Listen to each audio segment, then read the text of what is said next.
Julian Thorne looked at the digital guest list for the most important night of his life and did the unthinkable. With a single tap of his finger, he deleted his wife's name. He thought she was too plain, too simple, and too embarrassing to stand beside him at the Billionaire's Vanguard Gala. He thought he was protecting his image. He had no idea he was signing his own death warrant. He didn't know that the woman waiting at home in sweatpants wasn't just a housewife.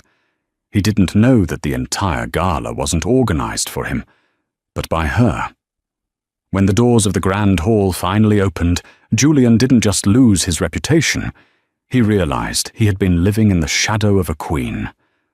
And tonight, the queen was coming for her crown.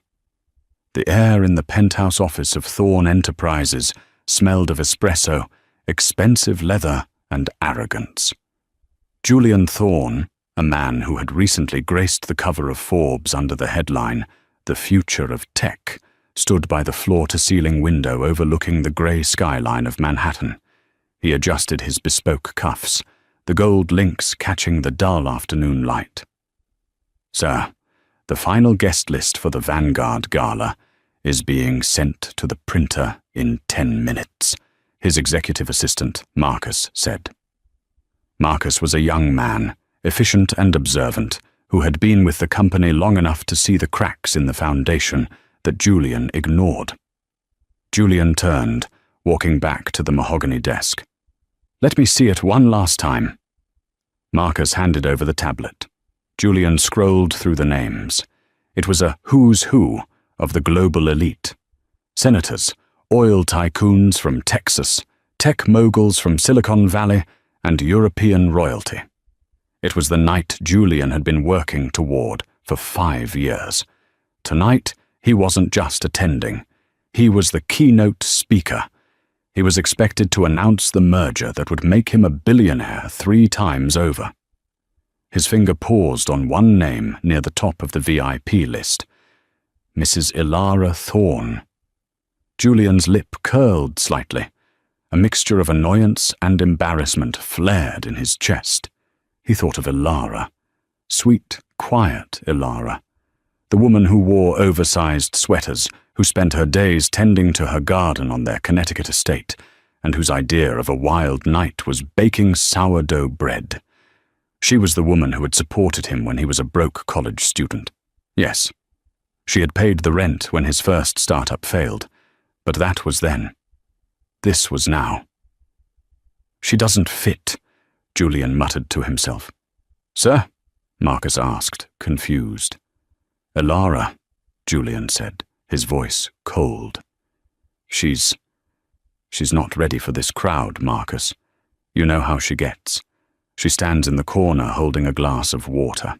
She doesn't know how to network.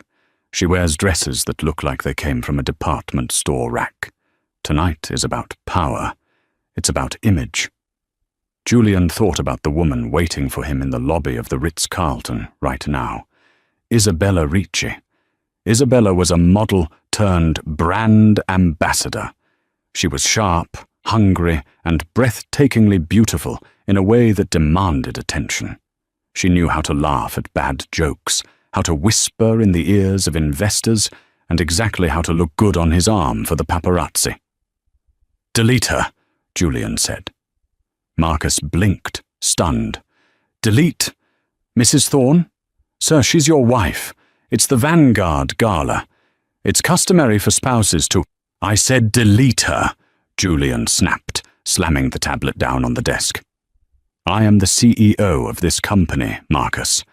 I decide who represents us. Ilara is a liability tonight. I need to close the deal with the Sterling Group. If Arthur Sterling sees me with a housewife who can't discuss macroeconomics, he'll think I'm soft. Delete her name. Remove her security clearance. If she shows up, she doesn't get in." Marcus hesitated, a look of deep discomfort crossing his face. He liked Ilara. She remembered his birthday when Julian didn't. She sent soup when he was sick. But he needed this job. "As you wish, Mr. Thorne," Marcus said, quietly, tapping the screen. Ilara Thorne deleted. Good. Julian straightened his tie, checking his reflection. I'll tell her the event was made, men only for the board members. She's gullible, she'll believe it. He grabbed his jacket and headed for the door. Send the car around for Miss Ricci. She's accompanying me tonight. Julian walked out of the office, feeling lighter. He felt powerful. He had trimmed the fat. He was ready to conquer the world. He had no idea that the notification of the deletion didn't just go to the event organizers. It went to a secure, encrypted server in a basement office in Zurich, a server owned by the holding company that secretly owned the majority share of Thorn Enterprises. And 5 minutes later, in the garden of their Connecticut estate, Elara Thorn's phone buzzed. Elara Thorn wiped the soil from her hands onto her apron. She was 32, with soft features and eyes the color of polished hazelnut. To the outside world and to her husband, she was Elara the homemaker, the orphan who got lucky marrying a rising star, the quiet woman who was content to stay in the background. She picked up her phone from the patio table. It was a secure alert. Alert: VIP guest access revoked. Name: Elara Thorn. Authorized by Julian Thorn. Elara stared at the screen. She didn't cry. She didn't gasp. She didn't throw the phone. Instead, the warmth in her eyes vanished, replaced by a chill that was absolute and terrifying. She swiped the notification away and opened a different app, one that required a fingerprint, a retinal scan, and a 16-digit passcode. The screen turned black, displaying a gold crest. The Aurora Group. The Aurora Group was a venture capital firm so exclusive it didn't have a website. It controlled shipping lines, pharmaceutical patents, and tech startups. 5 years ago, when Julian's first company was drowning in debt, the Aurora Group had swooped in with an anonymous injection of $50 million. Julian thought he had impressed a group of faceless Swiss investors. He never knew that Aurora was Elara's middle name.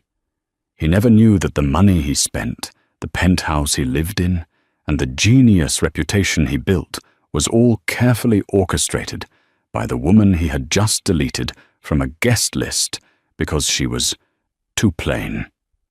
Elara pressed a contact named simply the Wolf. Mrs. Thorn, a gravelly voice answered immediately. It was Sebastian Vane, the head of legal and security for Aurora. We received the deletion log. Is it an error? No, Sebastian, Elara said, her voice changing. Gone was the soft, submissive tone she used with Julian. Her voice was now crisp, commanding, and dripping with authority. It appears my husband believes I am a liability to his image. Shall we cancel the funding for the merger? Sebastian asked. We can pull the plug on the Sterling deal within the hour. Thorn Enterprises will be bankrupt by midnight. No, Elara said, walking into her house. She untied her apron and let it drop to the floor. That's too easy. He wants an image. He wants power. I'm going to give him a lesson in power. She walked up the grand staircase, her footsteps echoing. Is the dress ready? The custom Givenchy. It arrived from Paris this morning, madam. It's in the vault. Good. And the car? The prototype Rolls-Royce is fueled and waiting at the hangar. Driver is on standby. Excellent. Elara reached her bedroom. She looked at the photo on the nightstand, a picture of her and Julian from 5 years ago. He looked adoringly at her then.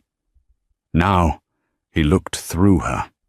He had fallen in love with the money and the fame, forgetting who had given him the map to find them. Sebastian, she said into the phone. Yes, ma'am?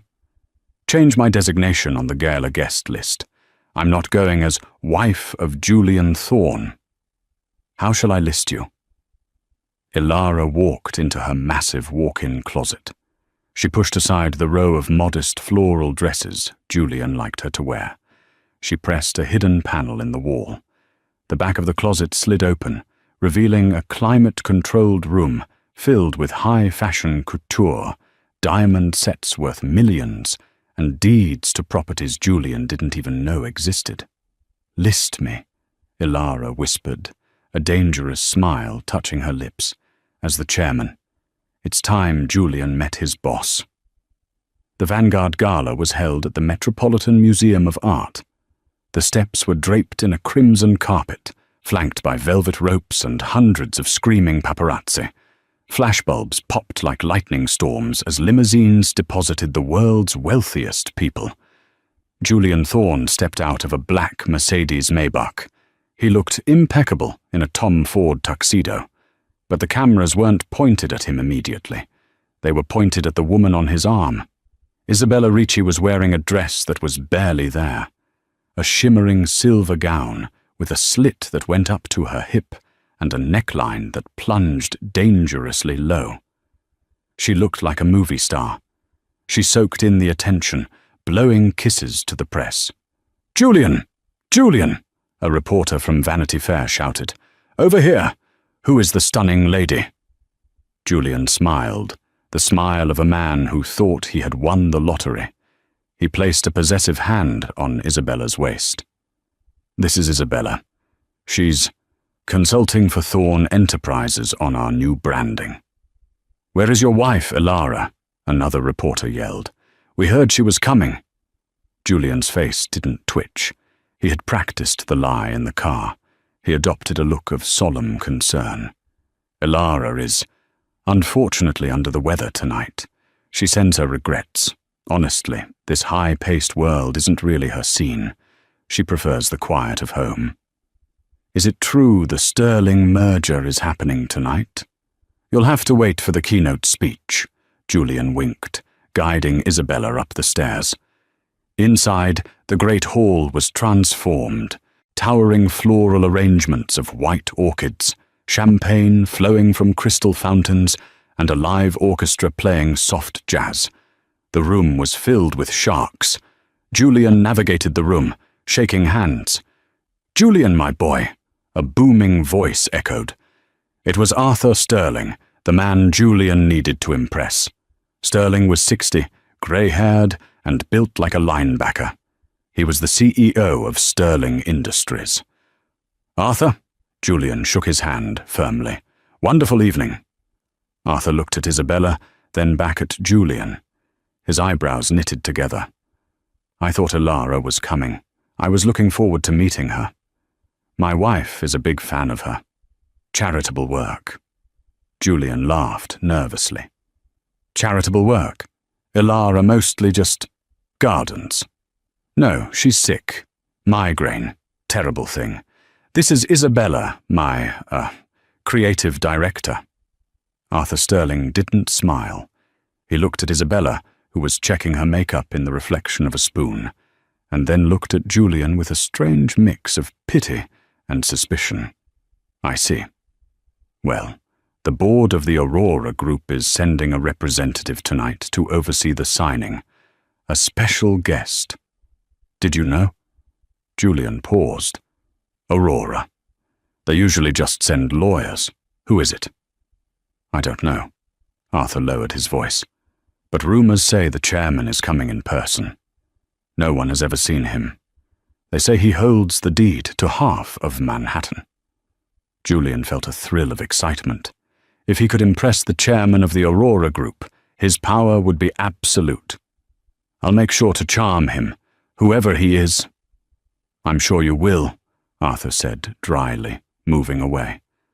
Julian grabbed a glass of champagne and turned to Isabella. "Did you hear that? The chairman is coming. This is it, Bella. After tonight, I won't just be rich. I'll be untouchable."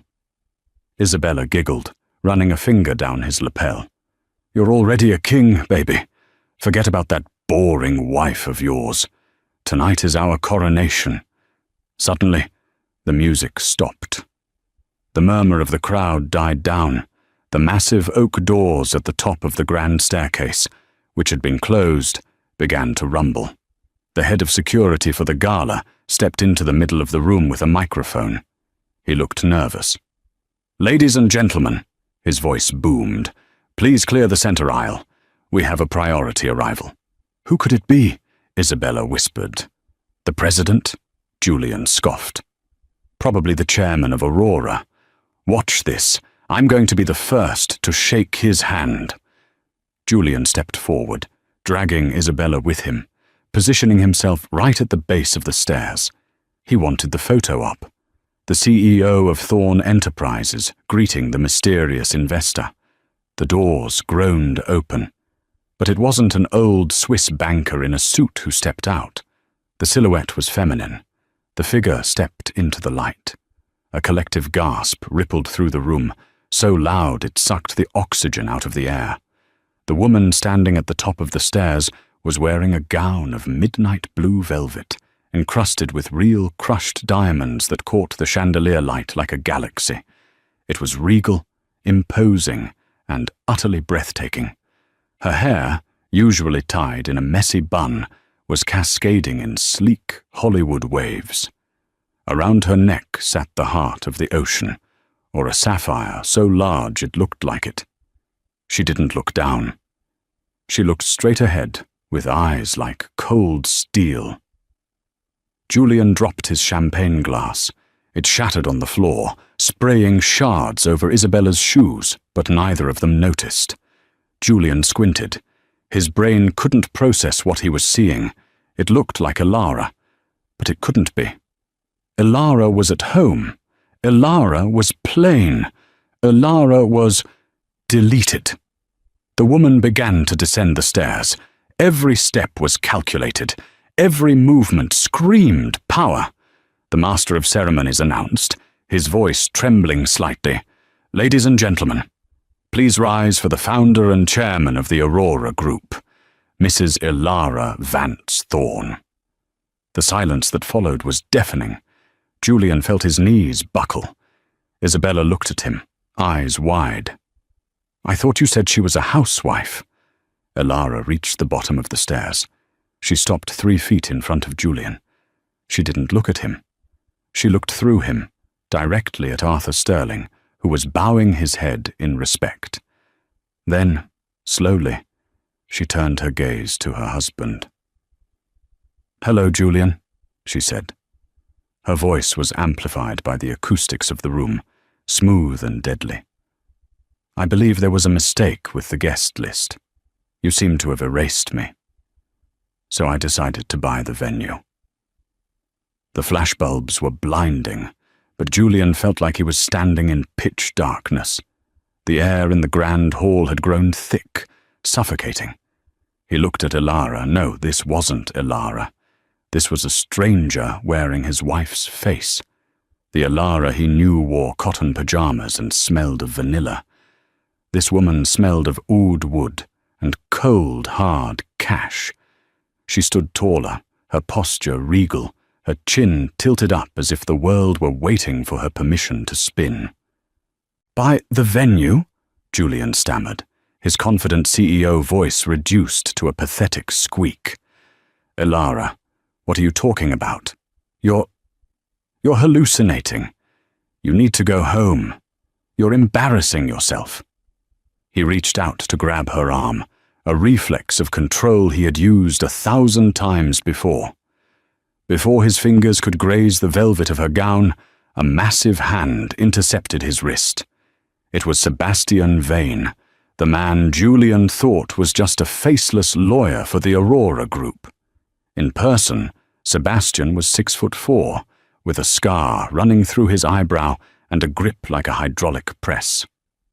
"I wouldn't touch the chairman if I were you, Mr. Thorn," Sebastian growled, his voice low enough that only they could hear, but menacing enough to make Julian flinch. Isabella Ricci, sensing her moment in the spotlight was fading, stepped forward. She flipped her hair, trying to regain control of the narrative. "Oh, please, this is ridiculous. Julian, tell your little housewife to go back to her gardening. This is a business gala, not a costume party. Who does she think she is? Crashing our night." Ilara finally shifted her gaze to Isabella. She didn't look angry. She didn't look jealous. She looked at Isabella the way a scientist looks at a bacteria sample in a petri dish, mildly interesting, but ultimately insignificant. "Isabella Ricci," Ilara said, her voice calm. "Former runway model for Versace. Dropped in 2021 for unprofessional conduct. Currently barely making rent on a studio apartment in Soho, which, incidentally, is owned by a subsidiary of the Aurora Group." Isabella's jaw dropped. "How do you—" "I know everything, my dear," Ilara said, stepping closer. "I know you've been charging your Uber rides to Julian's corporate card. I know you're wearing a loner dress that has to be returned by 9 a.m. tomorrow. And I know you think you've caught a big fish." Ilara glanced at Julian, a flicker of amusement in her eyes. "But you didn't catch a whale, Isabella. You caught a remora, a parasite attached to a much larger host." Ilara turned her back on them, facing the crowd of stunned billionaires. "Arthur," she said, extending a hand to Arthur Sterling. Arthur Sterling, the titan of industry, didn't hesitate. He took her hand and kissed the ring, a sapphire signet ring with the Aurora crest. "Madam Chairman, I had heard rumors the Aurora Group was led by a woman, but I never suspected. Well, it is an honor." "The honor is mine, Arthur," Ilara smiled, a dazzling professional smile that Julian had never seen. "I apologize for the delay. My husband seemed to have misplaced my invitation. Shall we proceed to the main table? We have a merger to discuss." But I'm the keynote speaker," Julian shouted, desperation clawing at his throat. "This is my company, Thorn Enterprises." Ilara paused. She turned her head slightly over her shoulder. "Is it, Julian?" she asked softly. "Who paid off your initial loans? Aurora.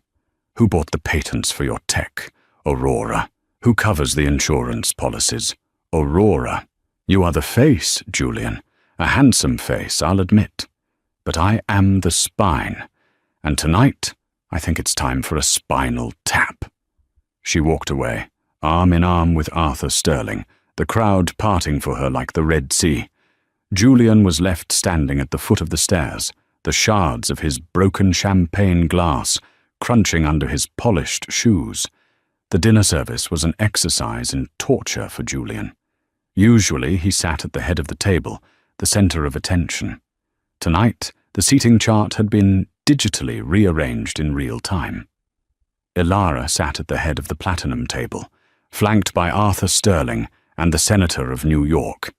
Julian found his name card at table 42. It was near the kitchen doors. Isabella had vanished. The moment she realized Julian wasn't the power player, she had slipped away into the crowd, likely looking for a new target. Julian was alone. He watched from across the room as Ilara laughed at something Arthur said.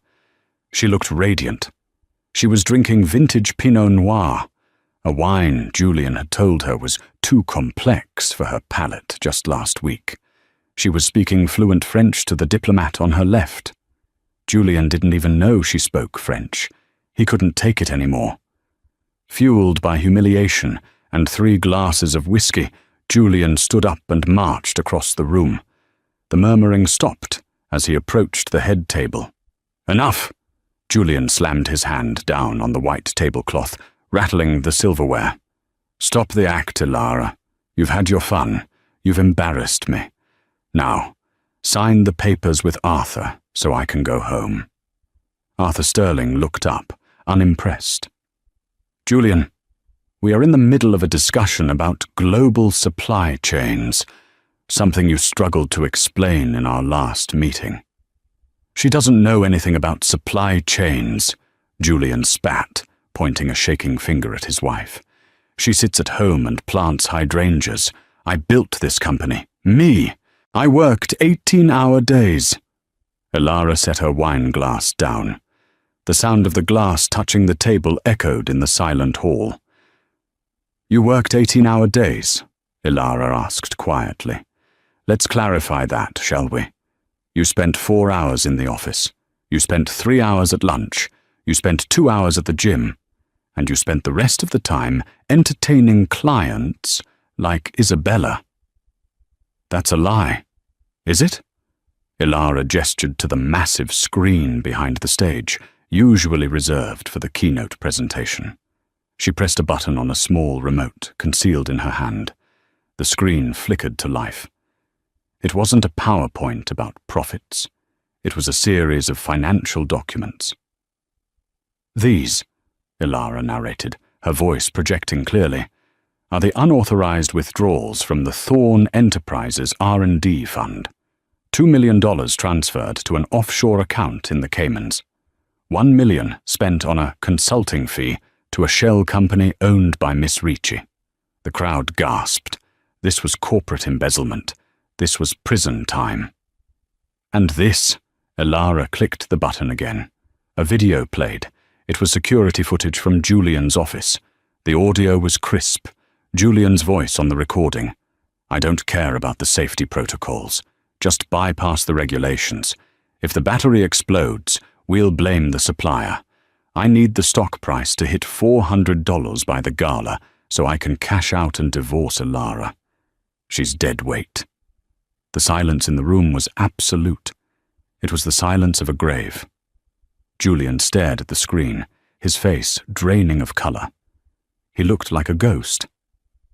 Where? How did you get that? I own the building, Julian, Ilara said, standing up. She towered over him, even though he was taller. Her presence was mountainous. I own the servers. I own the cameras. I own the very chair you sit in. Did you really think you could steal from my company, plan to leave me destitute, and erase me from my own life without me noticing? She leaned in close, her voice a whisper that screamed. I watered you like a plant, Julian. I gave you sunlight. I gave you soil. But you turned out to be a weed. And you know what I do to weeds? I pluck them out, Ilara finished. Her voice wasn't loud, but in the acoustic perfection of the Metropolitan Museum's Grand Hall, it struck with the force of a gavel. The room, filled with the titans of industry, was frozen in a tableau of shock. Waiters stopped pouring wine. The string quartet, sensing the violence in the air, had lowered their bows.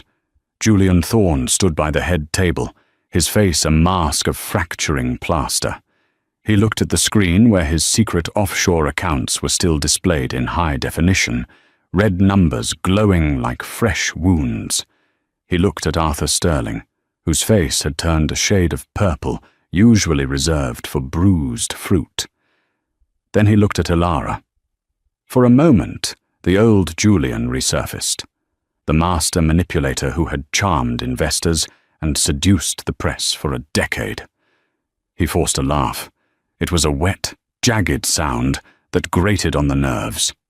This, Julian gestured wildly at the screen, turning to face the crowd. This is incredible theater. Bravo, Ilara. Really, I'm impressed. He walked toward Arthur Sterling, spreading his hands in a gesture of camaraderie. Arthur, gentlemen, surely you see what this is. It's a deep fake, AI generation. My wife has evidently hired some very expensive hackers to create a smear campaign because she's emotional. We're going through a rough patch at home. She's hysterical. He leaned in closer to the microphone, his voice dropping to a conspiratorial whisper. You know how women get when they feel neglected. They invent stories. They seek attention. I built Thorn Enterprises from a garage. Do you really think I would jeopardize my life's work for pocket change? A murmur went through the crowd. It was the sound of doubt. Julian was charismatic. He was one of them. For a terrifying second, it seemed his gaslighting might work. Ilara didn't flinch. She didn't scream. She simply tapped the tablet she was holding. Pocket change? Ilara asked, her voice cutting through his performance. Let's talk about the battery protocol, Julian. On the massive screen behind her, The financial documents vanished. They were replaced by a grainy, black and white video feed. The timestamp was from 3 weeks ago. The location, the executive lounge of the Ritz-Carlton. Julian froze. His blood ran cold. He remembered that night. He had been drinking with the CFO of a rival tech firm, bragging. The video played. The audio was crystal clear. Julian, on screen, holding a scotch. The engineers are whining about the thermal runaway on the new Model X phone battery. They say if it charges for more than 4 hours, there's a 5% chance it catches fire. Rival CFO, off-screen. Jesus, Julian. You're going to delay the launch? Julian, laughing, taking a sip. Delay? And miss the Q4 bonus? Hell no, we ship it. If a few phones melt, we blame the user. We call it improper charging habits. I've already drafted the press release. As long as the stock hits $400 by the Gala, I'm cashing out anyway. I'll be divorced and living in Monaco before the first lawsuit hits. The video ended. The screen went black. The silence that followed was different. It wasn't the silence of shock anymore. It was the silence of absolute, unadulterated disgust. Arthur Sterling stood up slowly. He was a man who had ruthlessly acquired companies, a man who was no stranger to corporate warfare. But he was also a man who prided himself on honor. He looked at Julian as if he were looking at something he had scraped off his shoe. You were going to let them burn, Arthur said, his voice trembling with rage. My granddaughter uses a Thorn phone. You were going to let it explode in her hands for a quarterly bonus. Arthur, wait, that's out of context, Julian stammered, backing away as the older man advanced. It was locker room talk. It was a joke. Security, Arthur roared, slamming his fist onto the table. Get this criminal out of my sight before I forget I'm a civilized man. 2 uniformed guards stepped forward from the shadows, but Alara raised her hand. They stopped instantly. She was the commander-in-chief tonight. Not yet, Alara said softly. She walked around the table, the train of her midnight blue gown sweeping across the floor. She approached Julian. He was trembling now, sweat beading on his forehead, ruining his makeup. You called me hysterical, Julian, Alara said, standing toe-to-toe with him. You said I was emotional. But look at the facts. I saved the company you tried to destroy. I protected the customers you viewed as collateral damage. I am the only reason you aren't already in handcuffs. Alara, please. Julian's voice cracked, shifting instantly from arrogance to pathetic begging. He grabbed her hand, his palms clammy. Alara, baby, listen to me. I was drunk. I didn't mean it. The stress, the pressure, it broke me. You know me. I'm your husband. We're a team. Remember the cottage? Remember our vows? He fell to his knees, sobbing theatrically, clutching the fabric of her dress. I'll fix it. I'll fire Isabella. I'll donate the money. Just don't let them take me. Don't ruin me. I love you, Alara. I've always loved you. The crowd watched, mesmerized. It was a pathetic display. The king of tech was on his knees, weeping into velvet. Alara looked down at him. Her face was unreadable. For a fleeting second, a memory flashed in her mind. Julian bringing her soup when she had the flu, years ago. Julian holding her hand at her mother's funeral. But then, she looked at the screen again. She saw the timestamp. 3 weeks ago. While he was planning to let phones explode, she had been planning his birthday party. She gently, but firmly, pulled her dress from his grip. You don't love me, Julian, she said, her voice filled with a profound, final sadness. You love the way I make you look.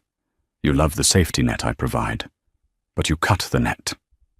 She turned to Sebastian Vane, the imposing head of security who had been waiting in the wings like a gargoyle.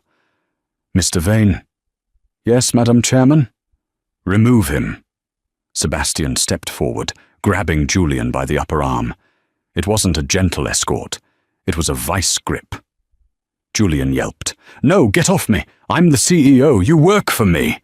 Julian screamed, thrashing as Sebastian and another guard dragged him backward toward the grand exit. Elara, tell them to stop. I own this company. I own 51%. Elara picked up the microphone from the podium. She didn't shout. She spoke clearly, addressing his retreating figure. Actually, Julian, she said, Clause 14, Section B of the Founding Charter. In the event of gross negligence or criminal intent by the CEO, the primary investor retains the right to invoke the clean slate protocol. The what? Julian screamed, digging his heels into the red carpet. Sebastian, Elara commanded. Execute protocol. Sebastian tapped his earpiece. Execute. At that exact moment, Julian's phone, which was in the breast pocket of his tuxedo, began to vibrate violently. It wasn't just a call. It was a cascade of notifications. Julian managed to rip his arm free for 1 second. He pulled out his phone, desperate to call his lawyer. He stared at the screen. Notification. Face ID not recognized. Notification. Apple Pay. Card declined. Notification. American Express. Account closed by issuer. Notification. Tesla key. Access revoked. Notification. Penthouse smart lock. User. Julian. Deleted. What are you doing? Julian shrieked, staring at the device as it essentially turned into a brick in his hands. My accounts! My car! Everything you have, Elara said, her voice echoing through the hall, was leased in the company's name. The car, the apartment, the credit cards, even the phone in your hand. Julian looked up, terror in his eyes. But my money, my personal savings.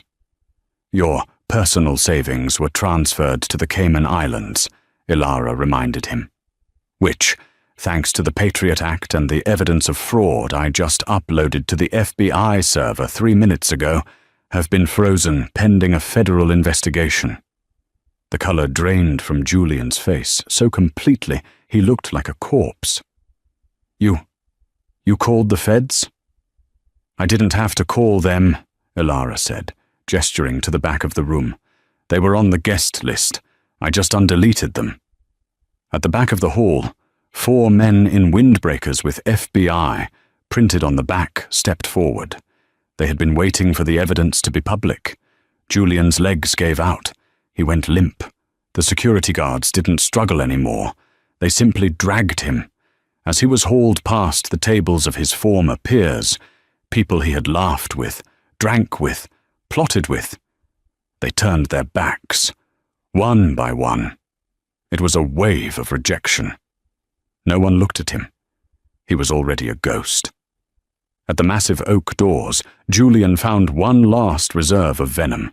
He twisted his neck, his face contorted into a mask of pure hatred. You're nothing without me, he screamed, his voice cracking, raw and ugly. You can't run this. You're just a gardener. You're just a housewife. You'll burn this company to the ground in a week. Elara stood alone on the stage. The spotlight hit her, making the diamonds on her neck blaze like stars. She looked at the man she had wasted 10 years on. She didn't look angry anymore. She looked powerful. I am not a housewife, Julian, she said into the microphone, her voice calm, resonant, and final. She paused, letting the words hang in the air. I am the house, and the house always wins. The heavy doors slammed shut, cutting off Julian's final scream. For 3 seconds, there was silence. Then Arthur Sterling began to clap. It was a slow, rhythmic clap. Then the senator joined in. Then the models. Then the waitstaff. Within moments, the entire Metropolitan Museum of Art was shaking with thunderous applause. It wasn't polite applause. It was a roar of approval. Elara didn't smile. She didn't bow. She simply nodded to Marcus, her assistant. "Clean up this mess," she whispered, gesturing to the shattered champagne glass on the floor where Julian had stood. "And serve the dessert. I believe we have a merger to sign." 6 months later. The autumn rain in Manhattan was relentless, turning the city into a blur of grey steel and neon lights. But inside the penthouse office of the newly christened Aurora Thorn Industries, the atmosphere was warm, vibrant, and ruthlessly efficient. Elara Thorn sat behind a desk that was more of a command station than a piece of furniture. It was carved from a single slab of white marble, cool to the touch, devoid of the clutter that had once plagued Julian's workspace. Gone were the ego-stroking magazine covers and the useless accolades. In their place were holographic schematics of a new sustainable energy grid and a single framed photograph of a small cottage in Connecticut, a reminder of where she found her peace. "Madame CEO," Marcus's voice came through the intercom. The title still sent a small, satisfying electric current through Elara's spine. Marcus had flourished in the last half-year. No longer the terrified assistant fetching coffee, he was now the vice president of operations, wearing a suit that actually fit, and walking with the confidence of a man who knew his job was secure. "Yes, Marcus," Elara replied, swiping a profit projection off her screen. "The legal team is here, and he has arrived." Elara paused. Her hand hovered over the digital stylus. She had known this day was coming, the finalization of the divorce proceedings. It was a formality, really. The prenuptial agreement, combined with the overwhelming evidence of Julian's corporate embezzlement and infidelity, meant there was very little to discuss. But Julian, in a last-ditch effort to salvage his ego, had demanded an in-person meeting to sign the final dissolution of partnership papers. "Send them in," Elara said, her voice steady. "And Marcus?" "Yes, ma'am?" "Have security on standby. Not in the room, just outside. I don't want a scene, but I won't tolerate a circus." "Understood. They are on their way up." Elara stood and walked to the window. The view was the same one Julian had looked out of the night he deleted her name. But the city looked different now. It didn't look like a kingdom to be conquered. It looked like a complex machine that she was finally running correctly. Since taking over, stock prices had surged 45%. The Julian Thorn innovation that the media used to praise turned out to be a bottleneck. Without his micromanagement and fear-mongering, the engineers were finally free to create. The elevator doors chimed. Elara turned. Her lawyer, a sharp-witted woman named Catherine Pierce, who was known in legal circles as the Guillotine, entered first. And then, trailing behind her like a ghost, haunting his own grave, came Julian. The transformation was shocking, even to Elara. 6 months ago, Julian Thorn had been the picture of vitality. He had glowed with the sheen of expensive moisturizers, personal trainers, and the arrogance of a man who had never heard the word no. The man standing before her now looked hollowed out. His suit was off the rack, ill-fitting at the shoulders and slightly frayed at the cuff. His hair, once perfectly coiffed, was thinning and dull. But it was his eyes that told the real story. The fire was gone. In its place was a muddy mixture of resentment, exhaustion, and a desperate, clawing hope. "Elara," Julian said. His voice cracked. He cleared his throat, trying to summon the ghost of his old authority. "You changed the decor. It's a bit cold, isn't it?" "It's efficient," Elara said, not inviting him to sit. "Sit down, Julian. Let's get this over with. I have a board meeting in 20 minutes. Julian flinched at the dismissal. He sat in the chair opposite her, a chair that was noticeably lower than hers.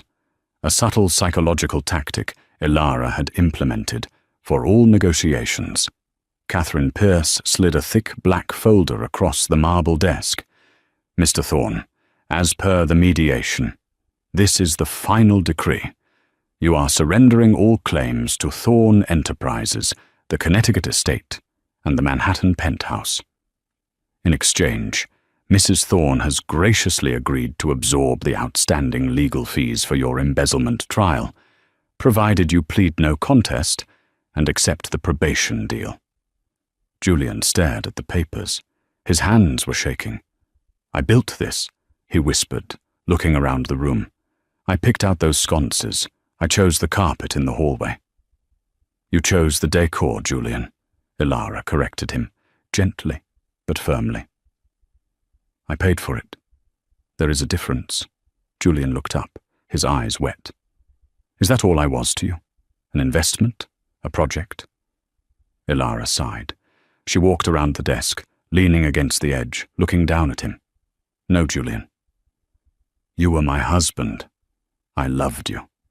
I loved you enough to hide my light so yours wouldn't be shadowed. I loved you enough to let you take credit for my strategies. I loved you enough to let you believe you were the king, while I quietly laid every brick of the castle. She crossed her arms. But you didn't want a partner. You wanted a prop. And when you thought the prop wasn't shiny enough for your big night, you tried to throw it in the trash. You didn't realize that without the prop, the whole stage collapses.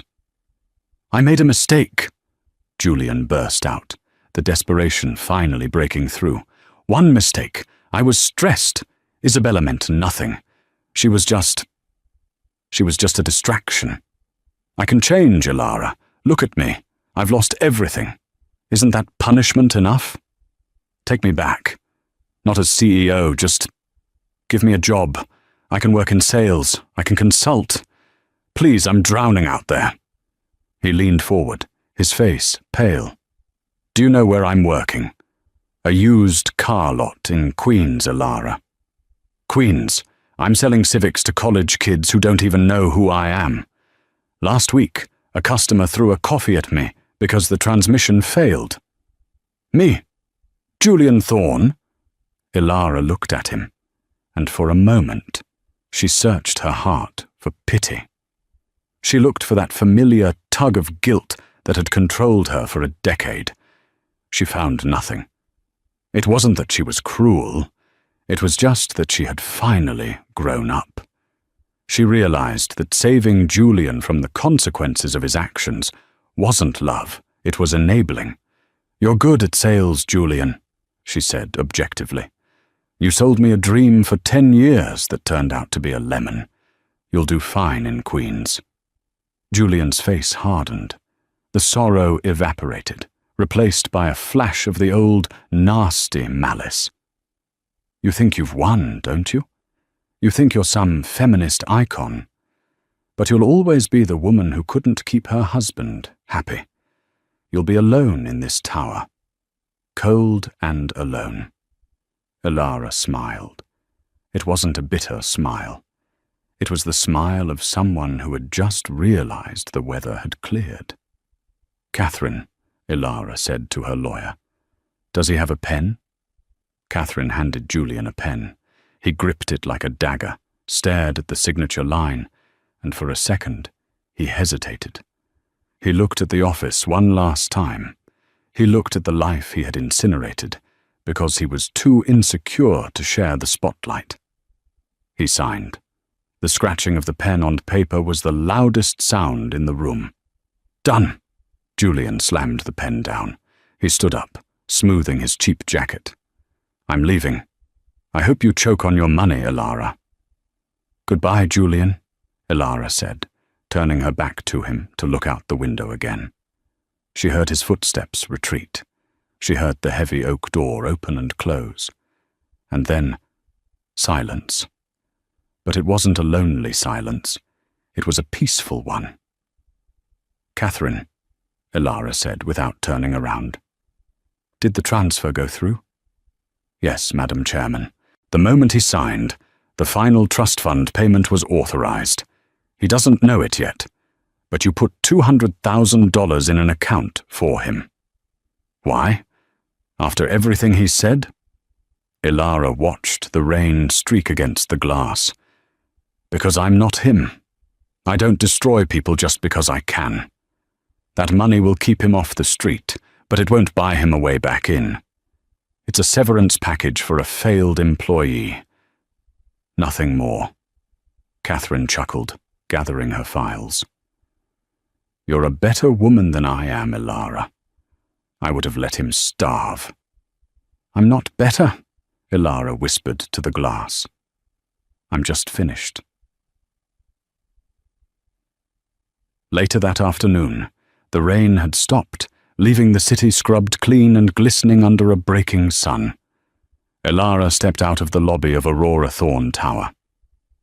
Your car is ready, madame, the valet said, holding open the door of the silver Rolls-Royce. No, thank you, James, Ilara said, adjusting her scarf. I think I'll walk today. Walk, ma'am, but the paparazzi. Let them snap their pictures, Ilara said, putting on her sunglasses. I have nothing to hide. She walked onto the sidewalk, merging into the flow of New York City. For years she had walked with her head down, trying to avoid being noticed, trying not to embarrass Julian. Today, she walked with a stride that commanded space. She passed a newsstand. The cover of Business Weekly featured her face, not a side profile, not a blurry paparazzi shot, but a studio portrait she had commissioned. The headline read, The Silent Architect Speaks, How Ilara Thorne Saved a $1 billion Empire. She paused for a moment, looking at it. Beside the stack of magazines was a tabloid. The headline there was smaller, tucked in the corner. Fallen tech bro Julian Thorne. Spotted eating sandwich on curb. Ilara felt a vibration in her pocket. She pulled out her phone. It was a text from Arthur Sterling. Arthur. The European delegation is asking if you can fly to Paris next week for the summit. They want to discuss the clean energy patent. Also, my wife wants to know if you'd like to join us for dinner tonight. No business, just wine. Ilara typed back, Tell the delegation I'll be there. And tell your wife to open the good Cabernet. I'm bringing dessert. She put the phone away and turned a corner, entering Central Park. The noise of the city faded, replaced by the rustle of leaves. She made her way to the conservatory garden. 6 months ago, she had been a woman defined by who she was married to. She had been Julian's wife, a deletion on a guest list, an inconvenience. She stopped in front of a massive bed of blooming hydrangeas, blue, purple, and pink, exploding in a riot of color. She reached out and touched a petal. It was delicate, yet resilient. It had survived the winter to bloom in the sun. A young girl, maybe 20 years old, was sitting on a bench nearby, sketching the flowers. She looked up and saw Ilara. Her eyes went wide. "Excuse me?" the girl stammered. Are you Ilara Thorne?" Ilara looked down, surprised. "I am." The girl scrambled to stand up, dropping her sketchbook. "Oh my God! I saw your speech at the shareholders' meeting online, the one about owning your own value. I just wanted to say, thank you. My boyfriend told me my art was a waste of time, that I should just help him with his startup. I broke up with him this morning because of you." Ilara felt a lump form in her throat. She looked at the girl, so young, so full of potential, standing on the precipice of the same mistake Ilara had made. "What is your name?" Ilara asked. "Sophie." Ilara reached into her bag and pulled out a business card. It was heavy, cream-colored cardstock with gold embossing. "Sophie," Ilara said, handing her the card. "When you finish your portfolio, call this number. Aurora Thorne is looking for creative consultants for our new branding. We need people who understand that art isn't a waste of time. It's the soul of innovation." Sophie stared at the card, her hands trembling. Thank you. Thank you so much." Don't thank me, Ilara smiled, and this time the smile reached her eyes, lighting them up like the diamonds she now wore openly. Just promise me one thing. Anything, Sophie breathed. Never let anyone delete you from your own story. If they try to erase you, you pick up the pen and you write them out of the next chapter. Ilara turned and walked away down the winding path, the afternoon sun casting a long, strong shadow in front of her. She wasn't going home to an empty house. She was going home to a life that was finally, completely, and unapologetically full. Julian thought power came from a title, a suit, and a guest list. He learned the hard way that real power isn't loud. It doesn't need to shout to be heard. Real power is the quiet confidence of the person who holds the keys to the castle while everyone else is just renting a room. Ilara Thorne showed the world that you should never mistake silence for weakness, and you should never, ever delete the person who built your throne. What would you have done if you were Ilara? Would you have taken him back when he begged on his knees, or did he get exactly what he deserved? Let me know in the comments below. I read every single one. If you enjoyed this story of sweet revenge and justice, please hit that like button. It really helps the channel grow. And don't forget to subscribe and ring the notification bell so you never miss a story. We have a shocking new drama coming tomorrow that involves a cheating groom and a secret microphone.